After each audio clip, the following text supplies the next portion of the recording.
after a couple extra tunes there, and these poor guys having to drive through a storm to make it for the interview, I'm finally joined by Beelzefuzz. How you guys doing?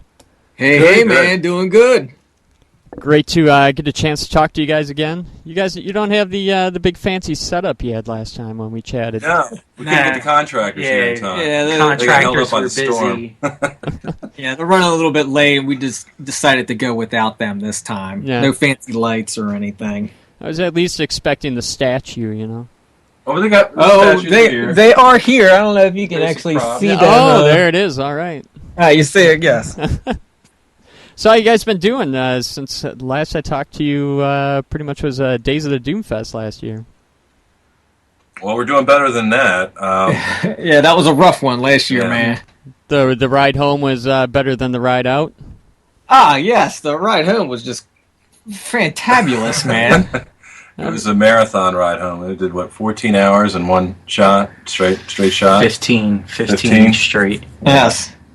Yeah. All the tires held out for the ride home? They did. They did. Had 2 blowouts on the way up, which you are well aware of. And, yeah, that made for a very interesting trip there, man. Yeah, I still remember the unfortunate pat on the back from Mike when he broke the news to me that you guys, that you guys might not make it in time. And I'm glad he was able to get you guys on for a couple songs at least. That was really great. Yeah, that was super fucking cool of Mike to do that, man. And of the other bands to cut, whatever they Argus needed to. and Argus and Blood Farmers were very accommodating. Right. Very cool of them guys to allow some time so we could play a couple songs there. But man, we're ready to do a whole set this year, man. Ready to do it, man. Tell you what. Excellent. I'm looking forward to it. So, speaking of your playing last year, I wanted to ask you, we were talking outside a little because I had mentioned that it sounded a lot different. It didn't sound as orchestrated and everything, and you had said that you weren't able to get all your pedal boards and everything going for that. And I was really impressed by how much not having all the orchestration, that the riff still carried the song. Whereas a lot of people that use a lot of effects, sometimes they rely on that. I was wondering, how difficult is it for you to put all that together? Does it take you a lot of time to create all that sound and everything? As far as hooking everything up, all the fancy effects and whatnots, takes me a short period of time. But at the Doomfest, I didn't want to take any unnecessary time. I just wanted us to get up there and just do it to it. About 10 seconds to set everything up. Yeah, we didn't even have a short period of time. Yeah. I mean, not like the physically setting the stuff up. I mean, when you're writing your songs and you're putting the sounds together and everything, it seems like there's a lot of really cool layered sounds and everything. Does it take you a long time to create all those? And that's the thing. I wanted to show you that we're capable of playing all that stuff live. It's not like some studio magic. It's like, man, we actually do it, man. It's like right there. And it all happens at once as we're writing. It's not like we piece together piece by piece. It all happens at once, always. Like magic, man. Tell you what, man. Magic. So you don't sit and dwell over which tones and everything that you're trying to create with each song for the moods or whatnot? Well, I mean, in the studio there were some overdubs and things like that, little subtleties to enhance the atmosphere of the music, but nothing that was really nothing drastic. Yeah, nothing that was really detrimental. That if it were lost in a live situation, it would take away from the song overall. Just something a little bit more interesting for people to listen to when they're at home with the headphones on or whatever, to give it a little bit more atmosphere. But I mean, overall, I mean, what you will hear on the CD is pretty much the way we play it live. We try to keep it so that everything can be performed live, so that and nobody will walk away disappointed, like, it sounds so much better on the CD, but when I saw him live, it didn't sound as good. We've actually heard just the opposite, that Dana's voice always comes through loud and clear, and the riffs are there, and everything is pretty consistent in a lot of situations. Yeah, I definitely have to say I was really impressed, and I it's very unfortunate you didn't get to play a whole set, but on the other hand, I think it was a really neat experience to be able to hear you guys play that way, play really stripped down, and really show that the songs themselves carry themselves without all the effects. So when you guys come out this year, are you guys going to be touring on your way out and back, or are you just same thing, blasting out for the festival and heading on back home? We are blasting out there. One and done. Yeah. Have a minivan all rented up. Man, it's going to be sweet, man. You guys Ham and cheese sandwiches all the way, man. You guys coming down for the whole festival? You going to be down there Friday, or are you just coming out for Saturday? Myself and Pug, we plan on being there Friday and Saturday. I don't know. I'm going to be there Thursday. I'll be there Thursday. Okay. So Darren will be there all 3 days. Taking it all in. Awesome. Making up for it this time. Have that whole extra day just in case something goes wrong this time. Just in case. So, how about we play a couple tracks? These are off of the your first demo. We've got Peace Mind and Lotus Jam lined up. Would you guys like to say something to introduce these songs? Well, Lotus Jam is on a new album. It was re-recorded. It's coming out on the album that'll be released through The Church Within. And Peace Mind. Peace Mind, we're planning on album number 2, I believe. As it stands now, That's the way things are looking. But the album will be out shortly. Shortly, I think. I do believe. Last we heard, things are, all the material's getting printed up and working on a release date. So we should hear very, very soon, within the next week or so, when that's going to be. But I would imagine probably by the end of the summer. I can't imagine it being any later than that. Okay. Well, let's take a listen to these two, and then when we come back, we can take some time and talk about the new album. Cool. All right. First one we got here is Lotus Jam. Crank it up.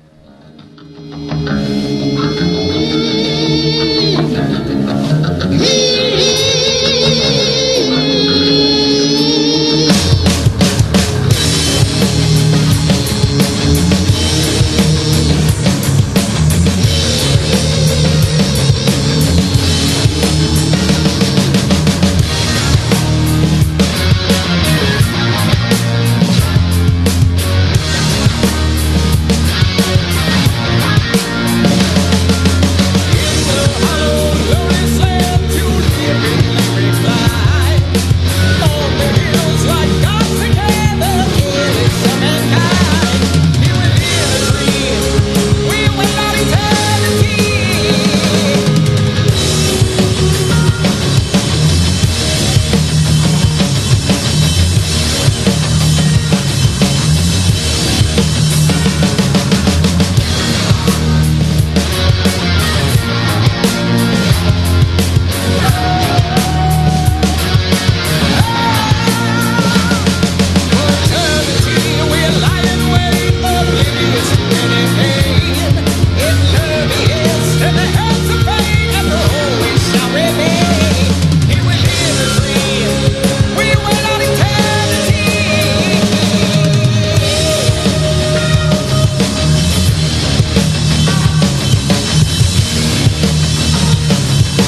In a world that's so unkind, give me that peace of mind.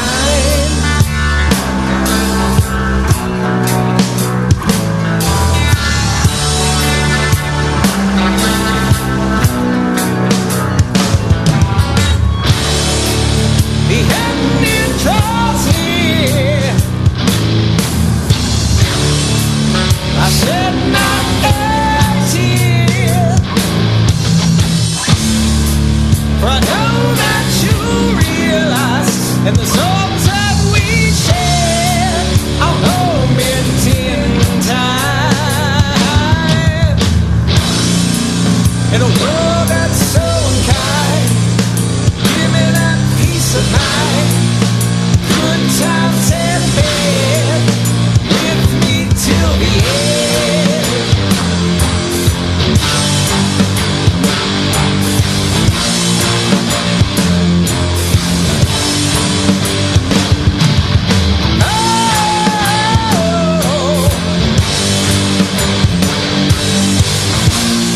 Won't you give me that strength?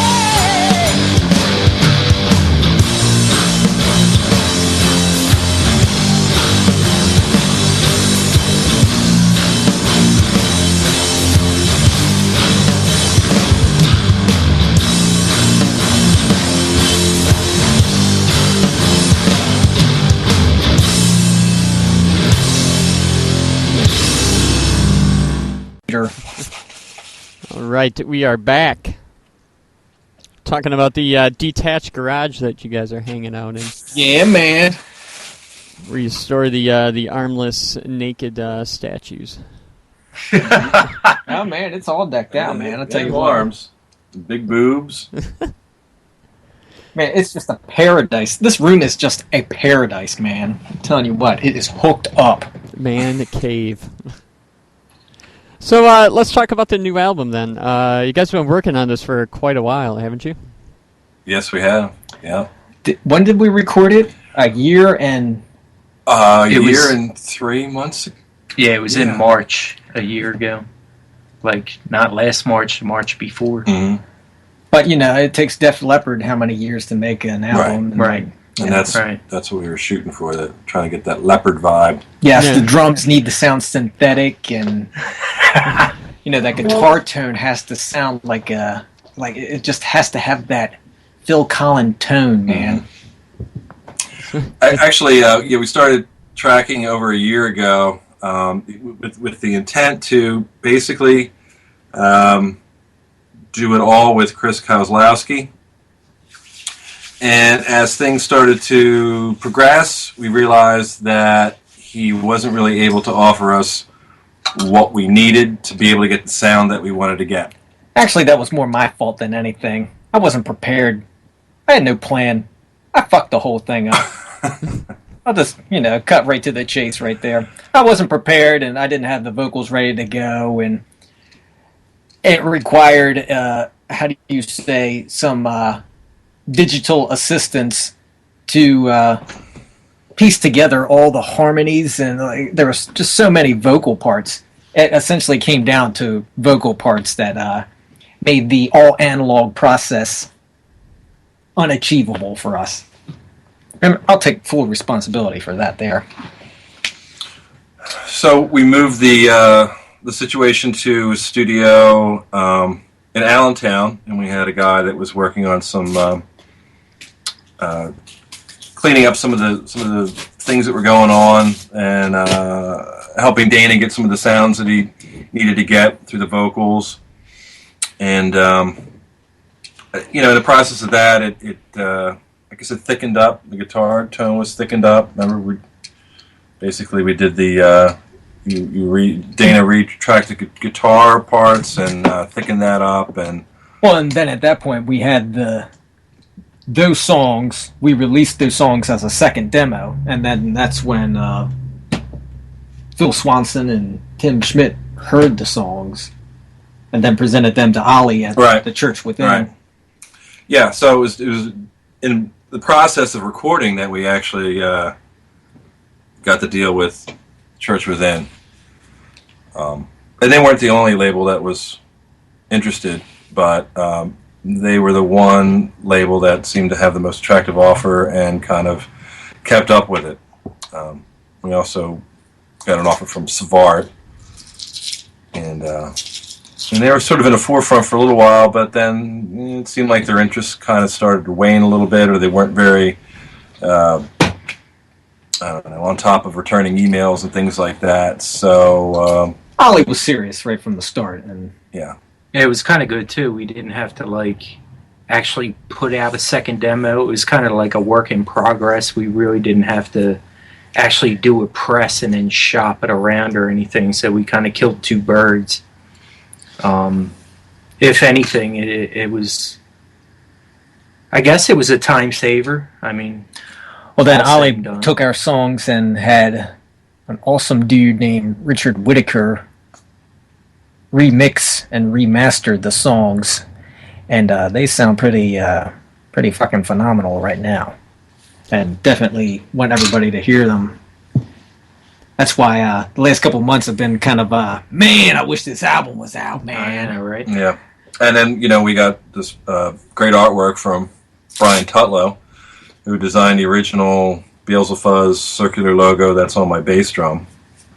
When we started thinking about, album cover art, we went back to Brian, gave him some ideas, and had a couple meetings with him. And what he came up with was the cover, basically elaborating on that image, making it more three-dimensional, and making it sort of stand out a lot more. Kind of like, symbolically, the way that I kind of see it is like that basic black and white image was for the band prior to the CD, the demos. It was more of a sketchy sort of a thing. And then the artwork with the same concept, but more fleshed out, more three-dimensional, is the band in full, full potential, full recording,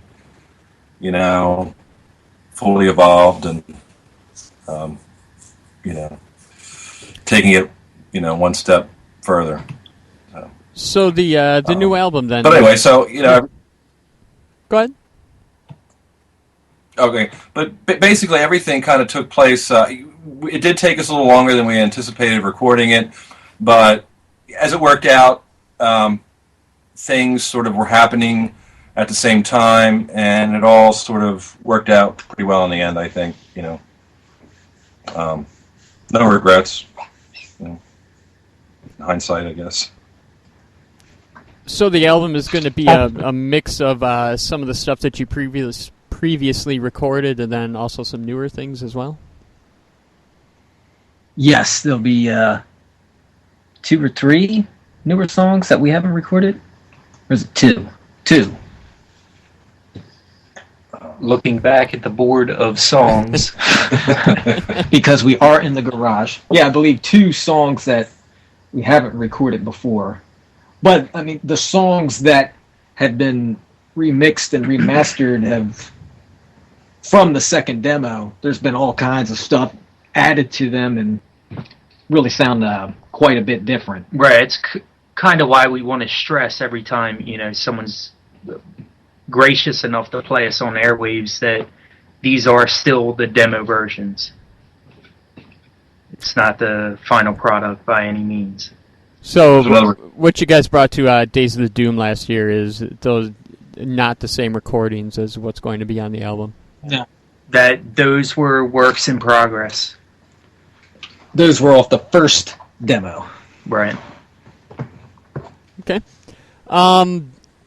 So you got the art's just about ready, and you got a label and everything, and I know you were hoping it was going to be released already, and now you're thinking probably end of summer? Yeah, reason being is the label wanted to hold off and let some of these other releases go ahead and get released and all, because they had already had established dates, and he didn't want us to float within all those other releases. So at this point, he's kind of waiting for that wave to pass, and then we'll get a release date soon. Okay. So is this coming out on CD, or is this coming out on vinyl? How are you releasing it? The initial press is going to be a CD, and then it will definitely be out on vinyl.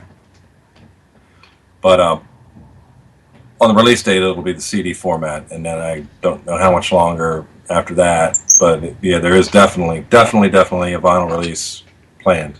And that's going to be through the Church Within as well? Yes. Yes, indeed. Okay. How about then when the album comes out and everything? Are you guys planning on doing any touring or anything around it? We definitely want to. It's kind of, how do you say, up in the air. We've got some irons in the fire. Not really going to talk too much about it at this point, but Still kind of developing. yeah, we've got something I think that we're looking forward to in the spring, which will hopefully happen. But for right now, we'll just leave it at that. We'd like to, and in all likelihood, probably will to some degree. Hit a few dates in a row or something. We're not going to go on a world tour just yet. But You guys have been playing around your area quite a bit lately, it seems like. Yeah, we've been down Frederick a lot. Most recently, we just played with Chowder, APF, and Hubble. Yeah, man. That was pretty ridiculous. The energy that night was almost overwhelming. It was pretty awesome.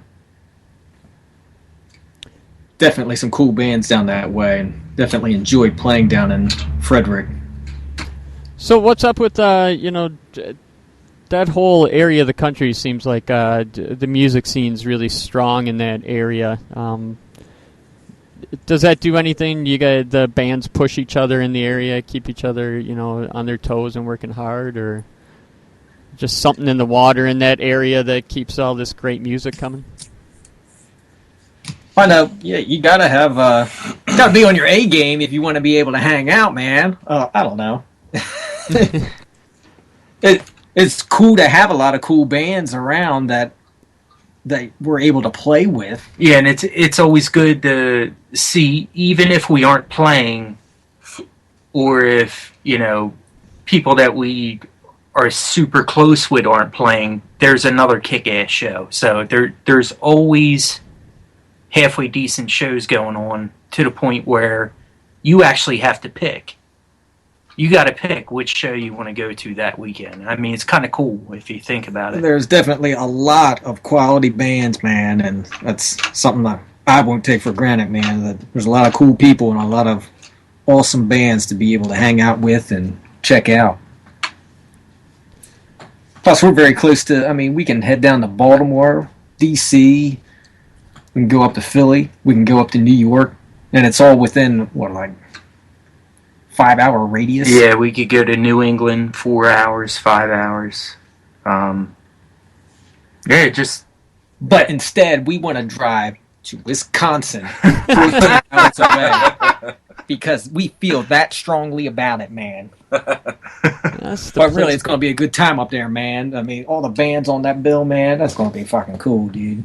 Yeah, even though whatever happened last year, it was still, as soon as you walked in, it was like,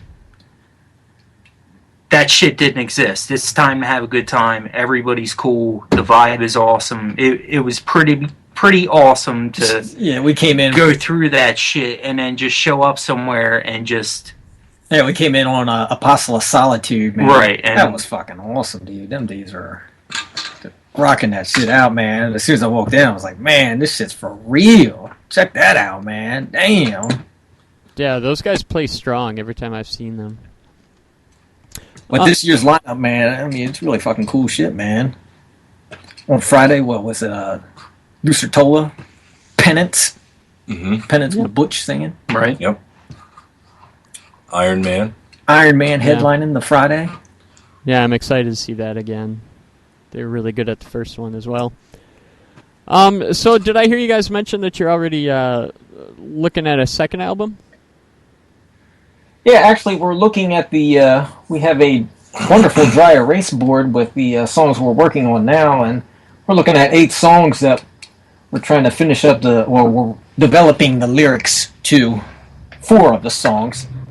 But yeah, man, we'll be ready to start doing the whole process over in the next couple months here, man. We'll start recording the stuff again and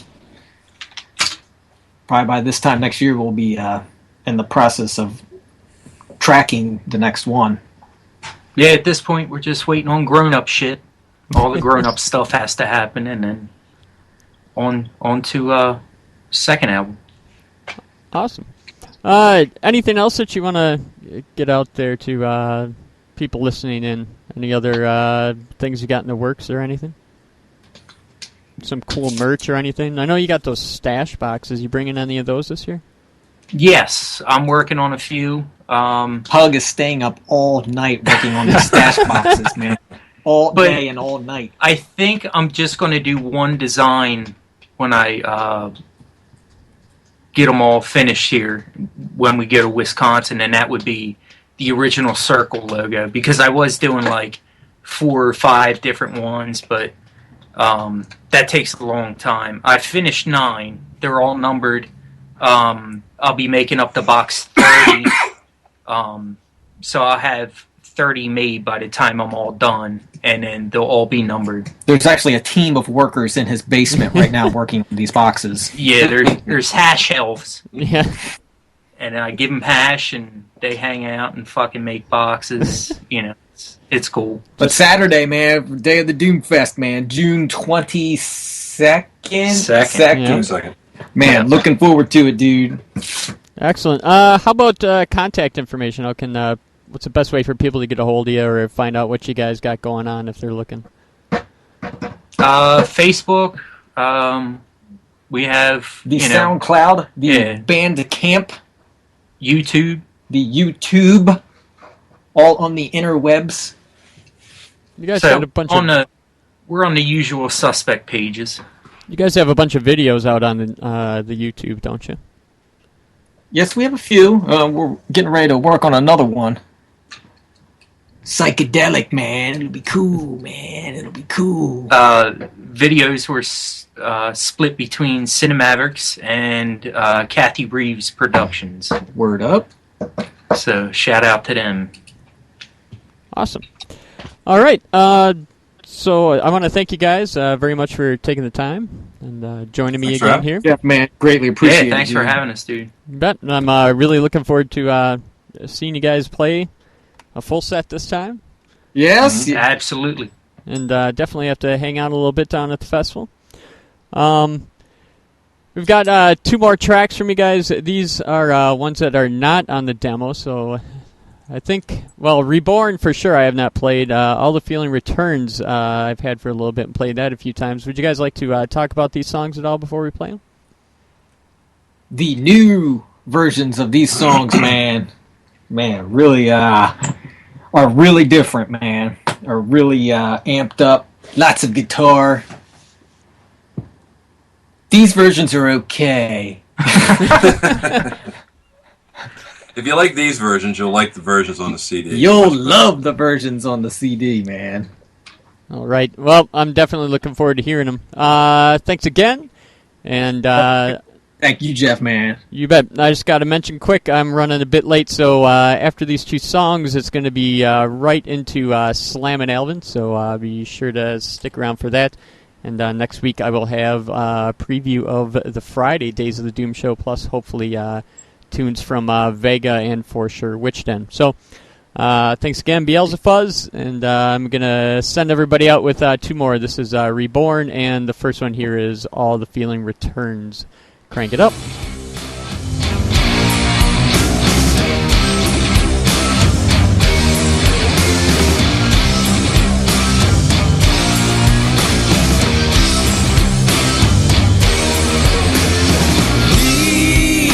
The chosen, we hold the glorified, claiming our salvation, and we will not be denied. Cold winds of sorrow